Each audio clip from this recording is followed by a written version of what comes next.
شفاعت فرمائیں گے. اللہ اکبر. ایک اور جگہ روایت میں ملتا ہے کہ ہر نبی کو ایک دعا دی گئی ہے. ویسے تو نبی کی ہر دعا قبول ہوتی ہے, مگر ایک اسپیشل دعا دی گئی کہ وہ جو مانگے گے انہیں عطا کیا جائے گا. نبی پاک نے پتہ کیا فرمایا؟ فرمایا ہر نبی نے اپنی دعا دنیا میں کر لی ہے, میں نے وہ دعا قیامت کے دن بچا کے رکھی ہے, اور وہ اس دن میں اپنی امت کے لیے کروں گا. اللہ اکبر. پیار تو دیکھے ہم سے. میں اب نوجوانوں سے 2 منٹ بات کرنا چاہتا ہوں. ہم لوگ کہتے ہیں میں فلاں فٹ بالر سے پیار کرتا ہوں, مجھے فلاں ایکٹر سے پیار ہے, مجھے فلاں کرکٹر بڑا اچھا لگتا ہے. گھر میں جاؤ تو تصویریں لگائی ہوئی ہیں, اس کو ایڈمائر کر رہے ہیں, اس کو فالو کر رہے ہیں, اس جیسے کپڑے, اس جیسے بال, اس جیسے سٹائل. کبھی پوچھوں اس سے کہ بھائی کبھی وہ جو بڑا آدمی جس کو آپ فالو کرتے ہیں, دیوانے اس نے کبھی آپ کا کوئی خیال کیا, آپ کو جانتا ہے؟ نوجوان کہتے ہیں ہمیں کیسے جانے گا, اس کے تو اربوں کروڑوں فالوورز ہیں, ہم تو کبھی ملے نہیں ہیں, بس اس کو دیکھا ہے, دیوانے ہو گئے ہیں, وہ ہمیں جانتا بھی نہیں, ہمارا خیال کہاں سے رکھے گا. اب مجھے بتاؤ, تم اس کو چاہتے ہو کہ جو تمہیں جانتا نہیں ہے, جس نے کبھی تمہارا خیال نہیں رکھا. میں اس کی محبت کی بات کر رہا ہوں کہ میں اور آپ پیدا نہیں ہوئے تھے, 1400 سال پہلے جو ہمیں یاد کرتے تھے, جو راتوں کو جاگتے تھے, ہمارے لیے آنسو بہاتے رہے, معراج کی شب امت کو یاد کیا, اور آپ دیکھیں محشر کے دن کیا حال ہوگا.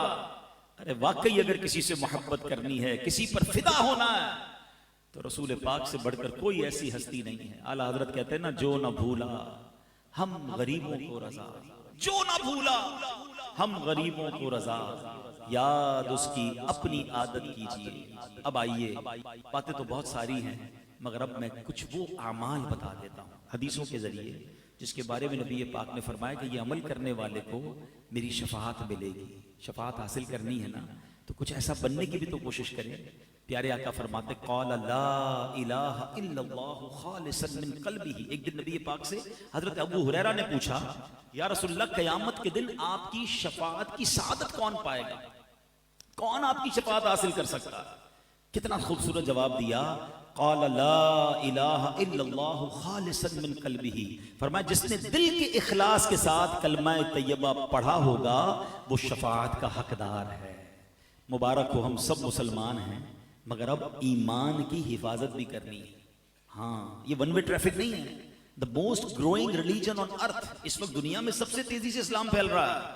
لیکن ایک بات یاد رکھیے کہ ایسا نہیں ہے کہ کوئی مسلمان اسلام سے پھر نہیں سکتا.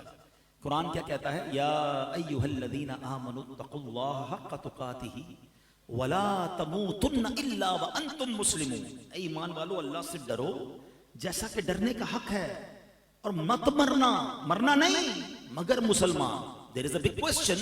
شروع میں کہا جا رہا ہے ایمان والو, تو ایمان والو تو موت بھی مرے گا. ہمارا تو کانسیپٹ یہی ہے نا کہ بھائی مسلمان ہو گیا, اب کیا ہے, اب تو انشاءاللہ ایمان کے ساتھ جائیں گے. نہیں, قرآن وارن کر رہا ہے, وَلَا تَمُوتُنَّ إِلَّا وَأَنْتُمْ مُسْلِمُونَ, مت مرنا مگر مسلمان. It means there is some type of doubt کہ ایمان مرنے سے پہلے چھینا جا سکتا ہے. آپ کو پتا ہے سرکار دو عالم علیہ السلام کے صدقے ہمیں ایمان ملا ہے نا. نعت میں پڑھتے نا, تیرے صدقے میں آقا سارے جہاں کو دین ملا. مگر وہ کیا دعا کرتے, یا مقلب القلوب ثبت قلبی علی دینک, اے دلوں کو پھیرنے والے میرے دل کو اپنے دین پر ثابت قدمی عطا فرما. تو پلیز 2 باتیں کرنی, ایک تو ایمان کی فکر کرنی ہے, ایمان کی حفاظت کے لیے دعا کرے, کچھ تھوڑی سی فکر کرے. آپ کی قیمتی گاڑی ہے, قیمتی موبائل ہے, قیمتی اشیاء ہے, اس کی حفاظت کی فکر کرتے ہو. سب سے زیادہ قیمتی کیا ہے میرے اور آپ کے پاس, وہ ایمان ہے. اور ایمان بہت سارے طریقوں سے چھن سکتا ہے. ایک تو یہی ہے کہ بندہ دعا کرے. اس کی وجہ کیا ہے کہ ہمارا سب سے بڑا دشمن کون ہے؟ قرآن کہتا ہے اِنَّهُ لَكُمْ عَدُوٌّ مُبِينٌ, شیطان اوپن اینیمی. قرآن کہتا ہے, یہ شیطان پتہ کیا چاہتا ہے, الٹیمیٹ گول شیطان کا کیا ہے کہ وہ تو جہنم میں جائے گا نا, بے ایمان ہے. وہ چاہتا ہے میں ان کا بھی ایمان کسی طرح چھین لوں اور یہ بھی میرے ساتھ جہنم میں جائے. تو اب اس کے پلانز ہیں, اس پلانز کو سمجھنا ہوگا. برے خاتمے کے اسباب میں علماء کہتے ہیں بری صحبت, گناہوں کی تکرار, بار بار ہر وقت گناہ کرتے رہنا. حدیث پاک میں آتا ہے جب بندہ ایک گناہ کرتا ہے نا, اس کے دل پر ایک سیاہ ڈاٹ لگ جاتا ہے, دوسرا کرتا ہے, پھر تیسرا کرتا ہے, پھر ایک ڈاٹ, کرتے کرتے کرتے پورا دل ہی سیاہ ہو جاتا ہے. اب اس پر ہدایت کی کوئی بات اثر نہیں کرتی. ایسے بھی کئی لوگ ہوتے ہیں جب بھی دین کی بات کرو انہیں الجھن شروع ہو جاتی ہے, چڑ آتی ہے. قرآن کی بات کرو, حدیث کی بات کرو, برا لگتا ہے, وہ کہیں بیٹھ نہیں سکتے دین کی محفل میں. چیک کرو کہیں دل تو سیاہ نہیں ہو گیا, کیونکہ دل سیاہ ہو گیا تو شیطان کا اٹیک کامیاب ہو سکتا ہے, ایمان چھین سکتا ہے. دوسرا پرابلم جو ایمان چھین سکتا ہے وہ کفریہ کلمات ہے.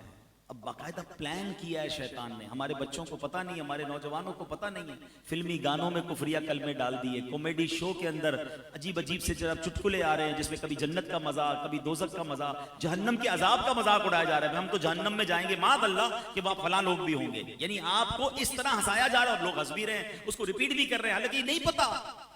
ان تمام چیزوں میں ہماری ایک لمٹ ہے, ہم اس لمٹ کو کراس کریں گے تو دائرہ اسلام سے خارج ہو سکتے ہیں.